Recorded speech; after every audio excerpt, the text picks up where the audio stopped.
Hi everyone, and welcome to another weekly connection. So this is going to be a little interesting. I'm going to tell you a childhood story, and then we're going to talk about how do we remain light in the dark, or when some dark force is coming toward us. So we'll talk about that as soon as we get ourselves ready. So let's... Birds are flying across. Let's do our cosmic aura cleanse oil and clear our aura, clear our space. And just let that settle in for a second. And then we're going to do our cosmic thrust oil, which one drop will be all we need.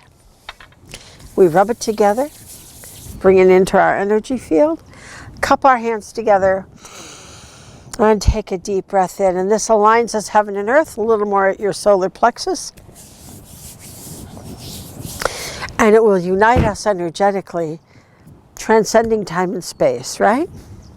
So we can do this together. So,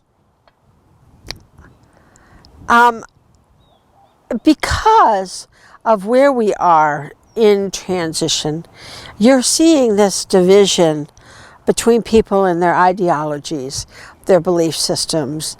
And so it's important for us to be able to remain light. But some forces, some peeps, want you to believe the way that they believe, and are quite forceful about that. And there has been a lot of violence, a lot of people angry about I believe in this and you believe in that, or whatever it is. Excuse me. So it's really important. Pat's going to be chasing the sun around here. It was overcast and raining, and now it's sunny. Right there, up over my head. It's beautiful. So they wanted me to tell you a story about when I was a child. I call myself an etheric warrior. Now, why do I say that? Because when I was very, very, very young, I lived amongst a lot of dark energies, a lot of negative energies, lots of Oogie Bears and entities and negative forces, you know. So it wasn't comfortable, because they would always see me, and they would see me be the light, but it was an excellent training ground for me. So one evening, where all my lessons were at night, I would be up all night with what I said were my angels. I possessed them. As a child, I thought they were my playmates. So I didn't know, actually, that other people didn't see them. It was interesting to me when I found that out. So this one particular evening, I was having a hard time in holding up my energy in those assaulting forces. And there was this being who was a very wonderful teacher, and he said, we're going to stay here until you know how to confront the darkness without fear. Because how we stay in the light is that we stay out of fear. So he would bring the biggest, bad, darkest, oogiest bear in front of me, and my only job, the only thing I had to do, was hold the light. That was all. And so he brings in this nasty thing, and I go, oh! And he immediately shuts it down, looks at me, gets mad at me, and says, that thing touched me, and I hate it when they touch me, so we're going to do this all night long. Didn't get to go to sleep that night. But the point being that when that dark force comes at you, you don't give up your power. You don't and unground yourself. You know, and martial arts teaches this, a lot of different modalities teach us. You push your energy down into the earth, toes around the grid, right? And then you beam light right to them. Because all a dark force is an energy that has forgotten how to be light. Now, as we deal with young souls, they may not remember that they can be light in this body yet. They haven't figured that out. So it's the same process. It's the same thing that we do. We send them the light. The way to combat that is to be the light. Last week we talked about how to hold your ground in the dark. And I told you that I had had a negative experience, several actually, but this one in particular stands out to me, where I totally diffused a negative situation that could have been quite harmful to me by sending that energy and that light. And that person just walked away, turned away from me, because when they felt their light, they felt that light, they couldn't harm me. So I'm saying these things out of experience. This isn't a theory that I have, you know. This is something that I have lived with, and I hope you will live with, so that you know that you hold your light. Whenever anything negative, when it starts with a person and they're pushing their beliefs, or they are angry for whatever their reasons are, you push that light. And when we do conscious use of power, we diffuse their egos, because then your ego isn't fighting with them. If your ego is full of love, they're not going to argue or fight with you. Only ego against ego fights. Only ego against ego hates. Only ego against ego has fear. So the way that we remove this is by being the light. And we talk about this. We say you have to be the light 24/7. It can't be Monday, Wednesday, and Friday.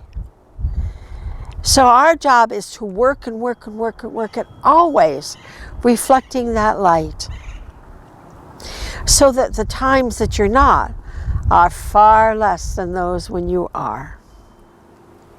And when we do that, we can shift the consciousness of the other person or the other group or the other country. The problem is that the world doesn't know that yet. And they try to solve the problem with guns or violence or bombs or cyber attacks. But none of that will ever get us to our goal. Our goal is to become Christ conscious. Our goal is to become loving, conscious beings living with this planet and all of nature. This is our goal. So we are constantly working on just ourselves, so that when a pop quiz comes along, just like that. All right? So we have to practice. No doubt about it. You're trained to be afraid. Your whole being says, be afraid. Your whole being says, believe the way I believe. If you are different than me, then you are wrong. But we're changing that in the belief structures, even in our DNA structures, that we can generate light.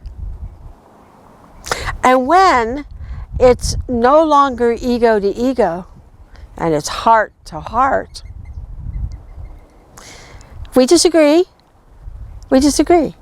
but we don't have anger or hate or jealousy or any of those ego-based emotions. I can disagree, it's all right, but we can talk about it, or we can convey our differences, or we can understand our differences. And that's where we're moving to in the fifth. In the fifth dimension, you still have an ego, you know.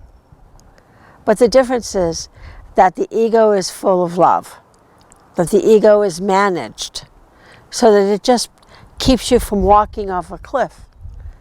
And that's its job. That's its only job. It doesn't know that in this lower dimension. So when we put our light shield on and we stay in that light shield, then we're pushing light. I'm not pushing what I believe in. I'm not pushing anything to say, well, my light is better than your light. That's pretty hysterical, right? That's like, my God better than your God. I just don't understand this. But the light is the light. Love is love. We can disagree. It isn't about that. It's about our egos not claiming to be superior over another. Because that's not how it works in the fifth dimension. So we want to really practice in our own backyard, with ourselves, with the people that we live with and we work with, to stay in that balance, to stay in the light. And then if you see something on TV and you want to go, ba, ba, ba, ba, ba, ba, ba, ba, ba, don't do that. When you see something on TV that you disagree with, you send it light. Because the only way to change the dark, which is nothing more than ignorance, is to light it up, to show them the way. And this is our job. All right, let's do it. So who's going to lead this? Mahay is going to lead the meditation. Okay. So we're going to visualize that light, that yummy, yummy, yummy golden light. And it comes in from source and all the way down through your body, into your body. Fill every cell, every pore, every molecule. This is the yang energy from source. And this is the energy that gives you that grit, that stamina, that ability to just hold strong. You want to make that golden light very, very strong. Bring it all the way down, out your feet, and into the grid. And the mother welcomes you, grabbing onto your tether of light. And you crinkle your toes around the grid, because that's her energy field. And then you just bring that energy of the mother and you suck it right up and bring it up the back of your spine and back up to the source.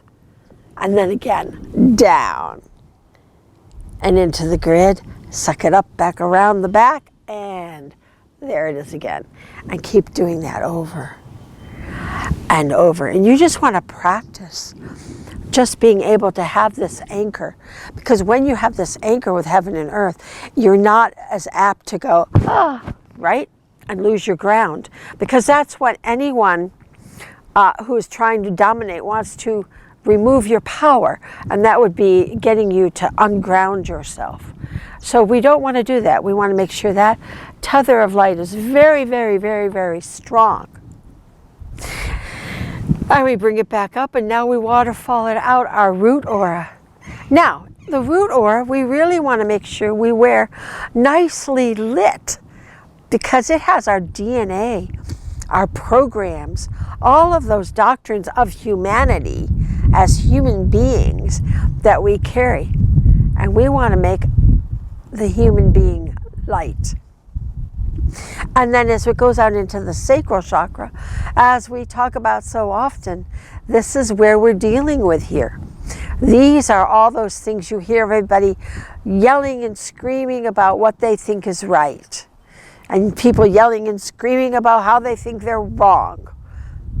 And we know that although some of this is good because it does bring awareness, it isn't going to solve the problem. So it's not that we don't want to voice when something is harmful.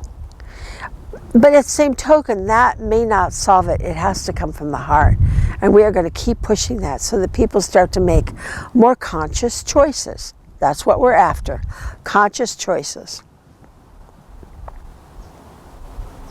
So we fill up that sacral chakra to help everybody, because everybody, this whole planet is working on this. And then the solar plexus, which is the power center, which is where my ego or your ego or whoever's ego is going to go beep, beep, beep, beep, beep, beep, beep, beep, beep, because they think they're right. Thoughts don't start here. They start in the aura of the solar plexus. And that's where the yapping is. That's where the collective consciousness is just so doggone noisy. with everybody and their opinions. What we can still have opinions, but we need to be light in our opinions, not condemning others. You know? Because remember, it's not about right and wrong. It is about the light. The light sorts that out. Just like in the sacral chakra, when I choose my shoulds and shouldn'ts because I'm balanced, and I'm not doing it because of fear of something happening or God striking me dead or going to hell. I'm doing it because I know that's the right choice. So that's where the consciousness comes from. And that's why by lighting the sacral and the solar plexus up within ourselves, we're radiating that understanding, that light, so that other people can let go of what they think so much is right. Lady Athena talks about truth. She's part of the karmic board. And that's her big deal, is truth. What is truth? We should do a lecture on that. But remember, it's not about what your opinion is. You can have your opinion, but it doesn't really matter. So now we go to the heart, and of course we know the heart is just radiating and being that light seed, being the Johnny light seed that you are, so that when people see you, they see love. That's what you want. And your throat, where all that you express and all that you say is love. Love, understand, be compassionate. And the more we wear our shield, the more compassionate, loving, and non-judgmental we become. And then our third eye, where we no longer doubt who we are, or why we're here, or how important this job is, and how imperative it is that we get it going and get it right. And we are doing great, by the way. We are doing really, really well.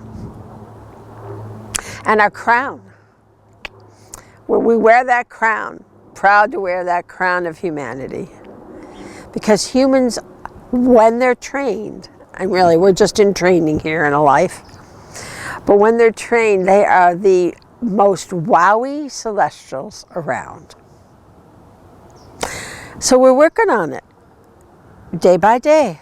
It's like when you were 2, you were working on being 3. It's the same, you know? So we are growing up. We are getting better. So now radiate that light. Just let it waterfall right out and let it radiate out into that 7th aura and go a full 12 inches at least. And let everybody munch and crunch your light. You are happy to do it. Because first of all, you get the biggest and first dose. You get the most. And you get to understand other people as you see the reflection of their thoughts and their energies on your aura, but you never bring them into your nervous system. But you're able to understand. So now it's really gets harder and harder and harder to be judgmental. And I think that's a good trade-off for being a juice bar. So our job is to keep that juice lit 24/7. Put your shield on at night and put it on again in the morning. And let's do this job. Let's light up that collective consciousness. And let's hold the light as we clean up the dark. Because the only place it needs to be completed now is within humanity. Otherwise, it's pretty finished on other levels. So, all we need to do is work on our backyard. And we can light it. And we can be the light seed and be part of this very momentous moment for humanity, where we shift upward in vibration for the first time in a very long time. So keep your juice up, keep your shield up, and keep being the juice bar for all those who don't yet know that they are light seeds, that don't yet know or see the light. This is our job. So we hold the light, and the dark melts away. So let's keep going. I love you all, and I will see you next week. Bye-bye. Be sure to like me. I almost forgot. I got to get liked and subscribed. And I find it very amusing. I love you. Bye-bye.